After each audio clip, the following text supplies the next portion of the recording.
আসসালামু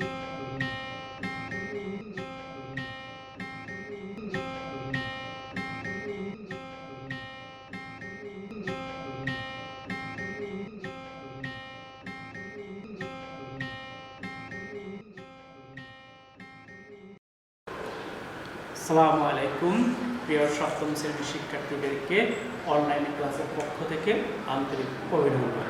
প্রিয় শিক্ষার্থীরা, আমরা আজকে অনলাইন ক্লাসে ইংলিশ সেকেন্ড পেপারে টেন্স নিয়ে আলোচনা করব। টেন্স নিয়ে আলোচনা করার আগে তোমাদেরকে বলে দিই টেন্স কি এবং কেন ইংলিশে টেন্স খুবই গুরুত্বপূর্ণ এবং কী জন্য আমরা এই টেন্সটা নিয়ে একটু বিশদ বা ভালো করে সুন্দর করে আলোচনা করতে হবে, সেটা নিয়ে আজকে আমি কিছু বলবো তোমাদেরকে। টেন্স শব্দটা উৎপত্তি হয়েছে ল্যাটিন ওয়ার্ড টেম্পাস শব্দ থেকে, যার অর্থ হলো টাইম, সময়। যখন এইটা আগে ল্যাটিন ওয়ার্ডটা তখন ফ্রান্স ওয়ার্ডে চলে আসে টেন্স, টেন্স। সেখান থেকে 17 সেঞ্চুরিতে ইংলিশে ওয়ার্ড হিসেবে এটা উৎপত্তি হয়, তখন এর নাম হলো টেন্স, TENSE, যার অর্থ হলো ক্রিয়াকাল। এখন আমরা টেন্স সম্পর্কে জানলাম। টেন্সের সংজ্ঞাটা তাহলে দাঁড়ালো কি? ক্রিয়া সংঘটিত হওয়ার সময়কে ক্রিয়া সংঘটিত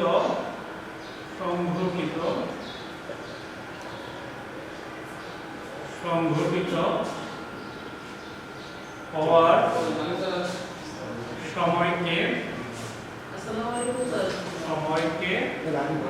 টেন্স বলে।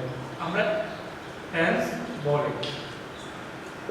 প্রিয় শিক্ষার্থীরা, আগে টেন্সটা বুঝে নাও। টেন্স ক্রিয়া সংঘটিত হওয়ার সময়কে টেন্স বলে। তাহলে টেন্সের সাথে কি কি আছে? দুইটা জিনিস আছে, দুইটা। একটা হলো সময় আর একটা হলো কাজ। একটা টেন্সের সাথে আমার দুইটা জড়িত, একটা হলো সময় আর একটা হলো কাজ। যখন কোনো কাজ করবে, যে সময়টা কাজ করবে, এই দুইটা একত্রিত হয়ে কিন্তু একটা টেন্স। তুমি প্রেজেন্ট বর্তমানে কি কাজ করো, পাস্ট অতীতে কি কাজ করছো, ফিউচার ভবিষ্যতে কি কাজ করবে।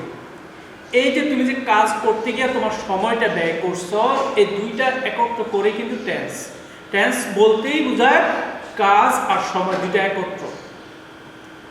যেমন তুমি এখন বসে আমার ভিডিওটা দেখতেছো, যখন তুমি কোনো কিছু করবে না তখন কোনো ক্রিয়া উৎপন্ন হবে না, আর সময়ও অতিবাহিত হবে না। ক্রিয়ার সাথে সময়ের একটা অ্যাডজাস্ট হলে তখন তুমি মনে করো এটা টেন্সের ভিতরে পড়ছো। তাহলে ক্রিয়া সংঘটিত হওয়ার সময়কে এক কথায় আমরা বলতে পারি টেন্স। তাহলে টেন্সের সাথে আমার দুইটা জড়িত আছে, একটা হলো সময় জড়িত আর একটা হলো কাজ। এই দুইটা একত্র করে কিন্তু টেন্স বা এটাকে কাল বলা যেতে পারে। কারণ তুমি যখন কোনো কাজ করবে, সময় অতিবাহিত করবে, তখন এটা টেন্সের পর্যায়ে পড়বে, টেন্স হবে। আমরা জানি টেন্স কত প্রকার। তোমরা জানো যে টেন্স প্রধানত তিন প্রকার। টেন্স কত প্রকার? টেন্স তিন প্রকার। টেন্স তিন প্রকার। টেন্স তিন প্রকার।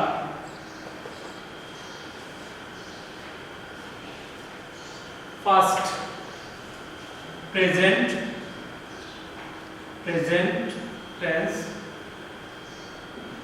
দুই, এটাকে বলা হয় বর্তমান কাল। পাস্ট টেন্স, এটাকে বলা হয় ভবিষ্যৎ কাল।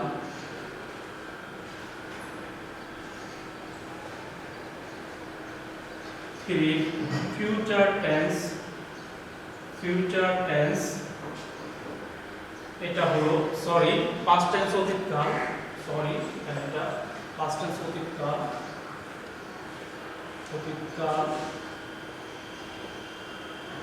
ফিউচার টেন্স ভবিষ্যৎকাল। প্রিয় শিক্ষার্থীরা, আমরা এই তিনটা টেন্স নিয়ে আজকে আলোচনা করব। একটা হলো পাস্ট টেন্স, আর একটা হলো প্রেজেন্ট টেন্স, পাস্ট টেন্স আর ফিউচার টেন্স।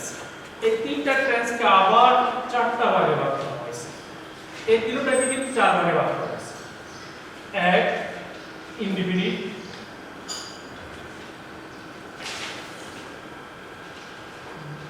দুই কন্টিনিউয়াস,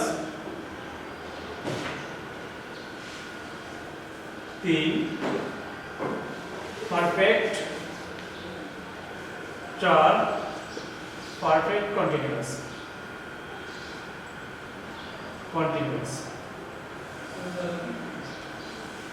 প্রিয় শিক্ষার্থীরা, তাহলে আমরা বলতে পারলাম এই তিন প্রকার টেন্সকে চার ভাগে ভাগ করা হয়েছে, অর্থাৎ তার মানে কত 3 4 = 12, 12টা প্রকার হবে।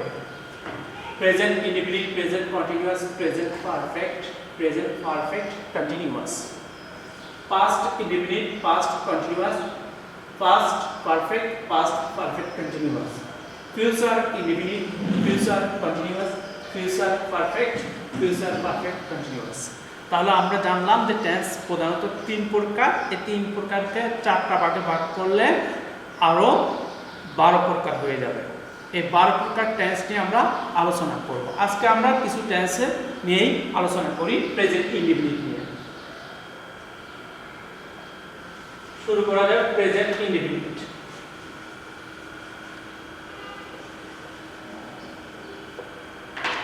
প্রেজেন্ট ইনডিফিনিট,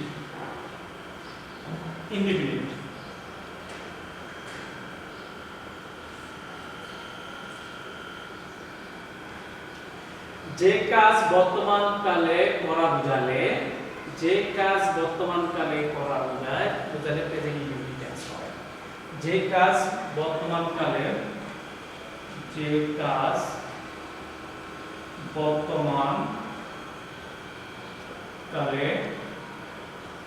করা হয় এবং অভ্যাসগত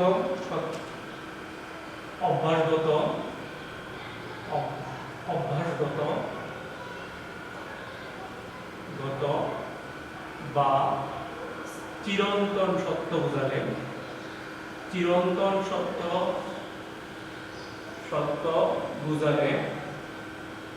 বুঝালে present indefinite tense. Present indefinite tense বলে। প্রিয় শিক্ষার্থীরা, যে কাজ বর্তমান কালে করা হয় অভ্যাসগত বা চিরন্তন সত্য বুঝালে প্রেজেন্ট ইনডিফিনিট টেন্স বলে।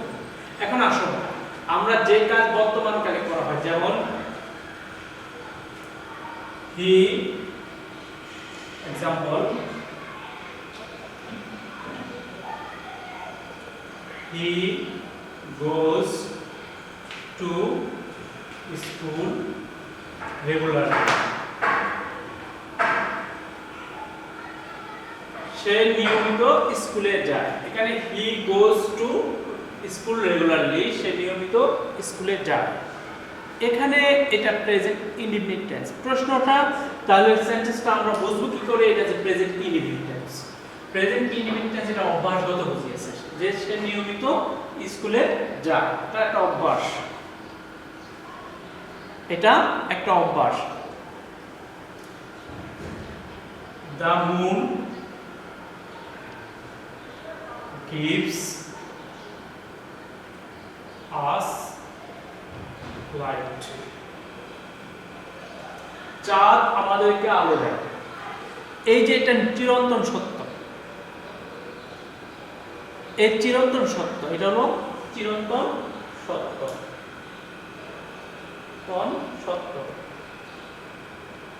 আমরা এই যে চিরন্তন সত্য অভ্যাসগত ক্রিয়া বোঝায়, তখন আমরা এটাকে প্রেজেন্ট ইনডিফিনিট টেন্স বলে।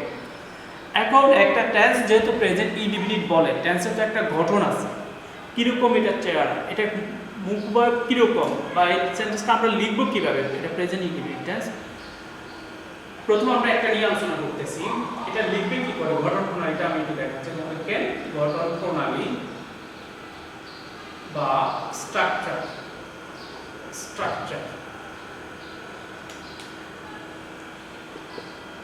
তোমরা জানো একটা সেন্টেন্স করতে হলে আমাকে প্রথম করতে হয় কি সাবজেক্ট বসাতে হয়। তাহলে ঠিক আমি সাবজেক্ট বসালাম, সাবজেক্ট,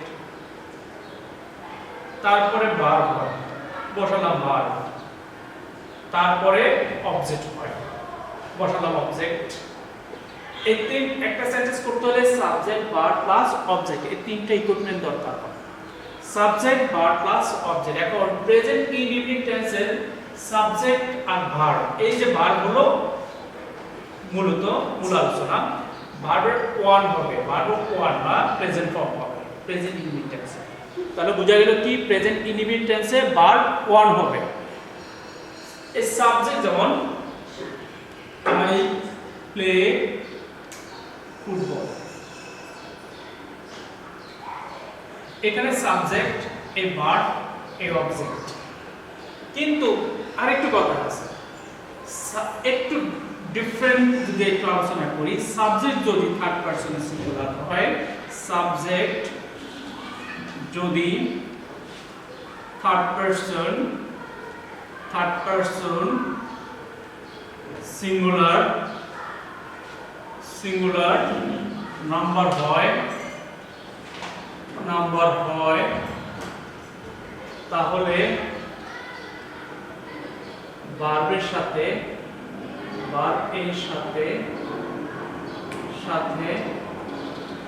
এস বা ইএস হবে। সাবজেক্ট যদি থার্ড পারসন সিঙ্গুলার নাম্বার হয় তাহলে ভার্বের সাথে এস বা ইএস যুক্ত করতে হবে। এখন আসলে সাবজেক্টের থার্ড পারসন সিঙ্গুলার নাম্বার সাবজেক্টটা কি আমরা সেটা আলোচনা করব। আমরা জানি যে third person, first person, second person, person হলো তিন প্রকার। একটা হলো first person, second person, third person. First person কি?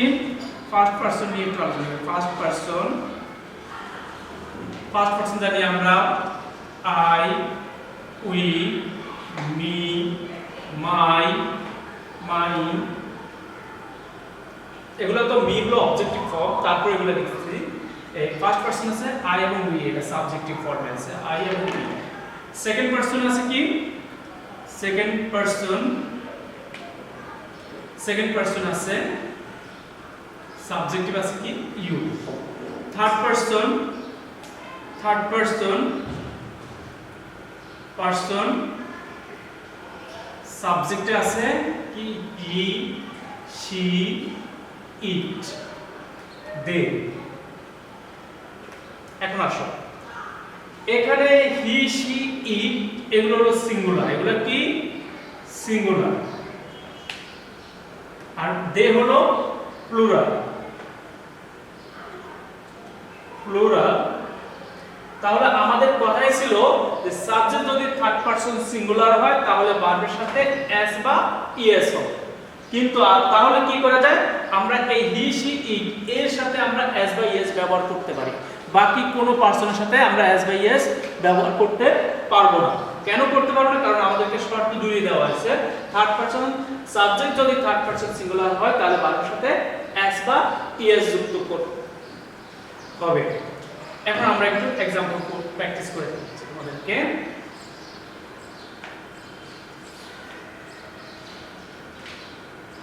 Nuha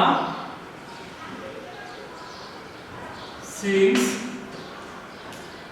a song. They sing a song. এখানে দুইটার ভিতরে একটু পার্থক্য আছে। নুহা third person singular, sings a song, they sings a song, এই দুইটার ভিতরে আমার এটাকে লাল কালির ভিতরে দিতে হবে, কেননা এখানে মিস্টেক। এখানে থার্ড পারসন সিঙ্গুলার না, প্লুরাল। আমার কথাই ছিল থার্ড পারসন সিঙ্গুলারের সাথে আমার এস বা ইএস হবে, সেই জন্য আমাকে এই সেন্টেন্সটাকে আমাকে রাইট দিতে হবে। সবসময় একটা জিনিস খেয়াল করবে প্রিয় শিক্ষার্থীরা, ইংলিশ গ্রামারের ক্ষেত্রে যখন টেন্স পড়বা সাবজেক্টের সাথে ভার্বের একটা সম্পর্ক আছে, এই সম্পর্কটা দেখেই তোমরা টেন্সটা ভালো করে পড়বা। এখন আসো, এটা তো ভুল হলো, এটাকে আমি মুছে দেব। কি লিখতে হবে আমার? দে সিং আ সং। তার একটা গান এই এইটাকে যখন আমরা আসি, এখন প্রশ্ন আমাদের এস কোথায় হবে, ইএস কোথায় হবে। আমাদের এস কোথায় ব্যবহার করা যাবে আর ইএস কোথায় ব্যবহার করা যাবে। মনে রাখবা ভাওয়েলের পরে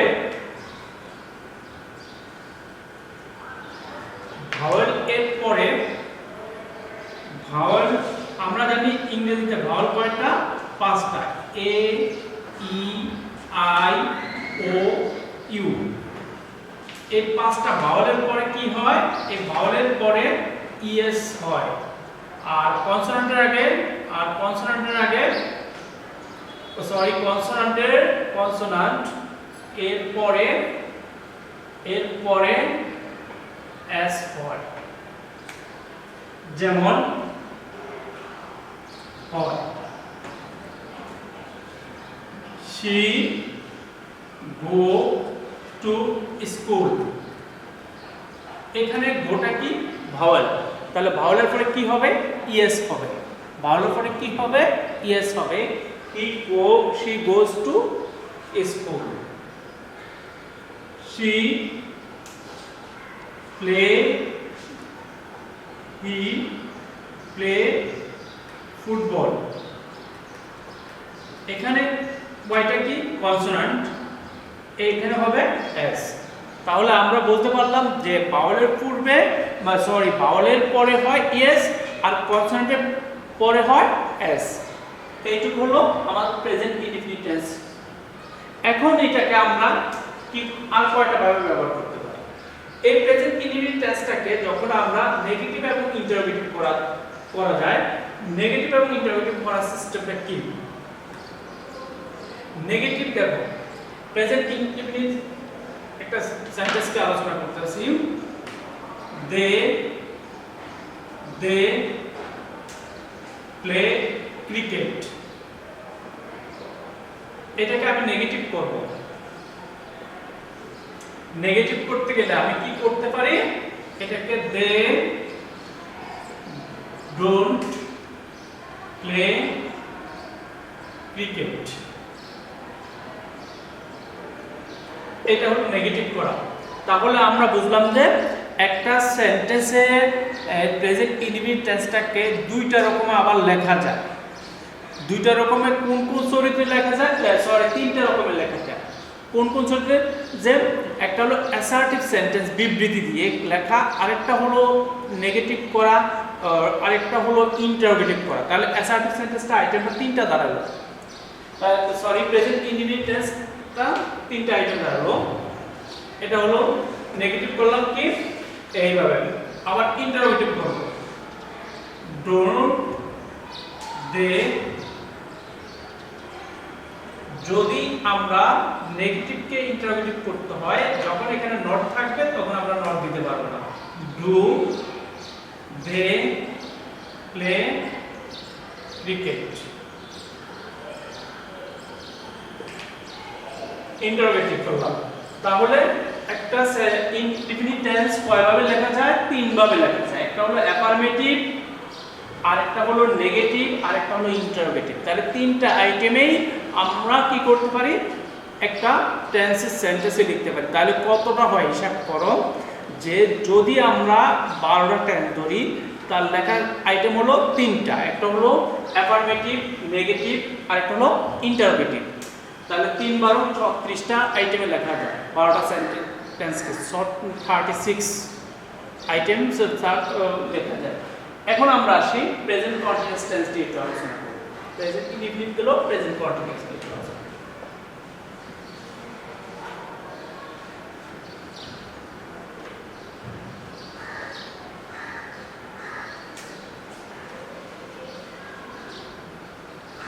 Present continuous tense.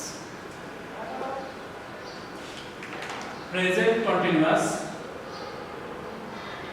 Present continuous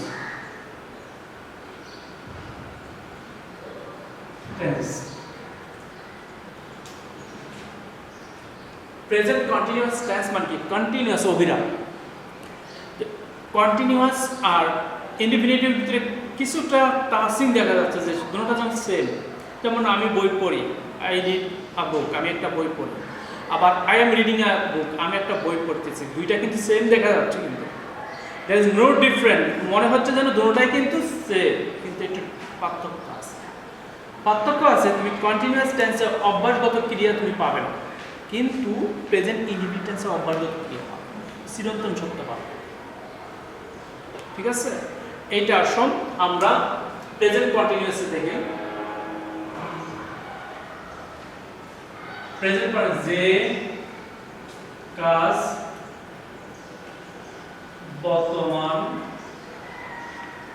বর্তমান কালে অবিরাম চলছে বুঝায় তাকে প্রেজেন্ট কন্টিনিউয়াস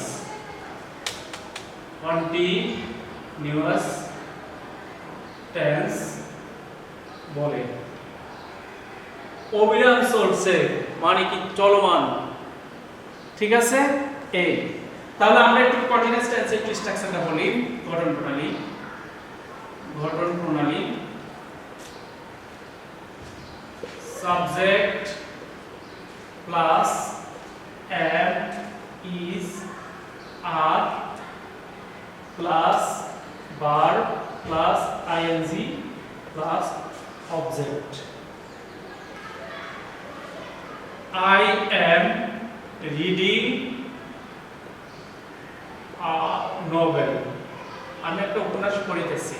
দেখো এখানে I am এর পরে ing হয়েছে, তাহলে I am is are এর পরে কি হয়, ভার্বের সাথে ing হয়। তাহলে তোমরা বুঝতে পারছো যে এই যে পড়াটা যে am is are এর পরে ভার্বের সাথে ing হয়, তাহলে আমরা কন্টিনিউয়াস পর্যন্ত আজকে রাখি যে am is are এর পরে ভার্বের সাথে ing হবে, তখন এটাকে প্রেজেন্ট কন্টিনিউয়াস টেন্স গঠন প্রণালী সিস্টেমটা এইভাবে যে am is are এর পরে ভার্বের সাথে ing হয়। এই সেন্টেন্সটাকে আমরা অ্যাফার্মেটিভ, নেগেটিভ এবং ইন্টারোগেটিভ ভাবে লিখতে পারি, তিনটা ওয়েতে লেখা যায় প্রত্যেকটাই। তো সো প্রিয় শিক্ষার্থীরা, তোমরা এই দুইটা টেন্স ভালো করে পড়বে এবং বাসায় প্র্যাকটিস করবে। আশা করি তোমরা ভালো কিছু করতে পারবে। একটু ঠান্ডা মাথায় পড়লেই হয়, একটু রিল্যাক্স নিয়ে পড়বে, মনে আনন্দ নিয়ে পড়বে। ভালো থাকো, সুন্দর থাকো, সুস্থ থাকো, এই প্রত্যাশা করে আজকের মতো ক্লাস এখানে শেষ করছি। আল্লাহ হাফেজ।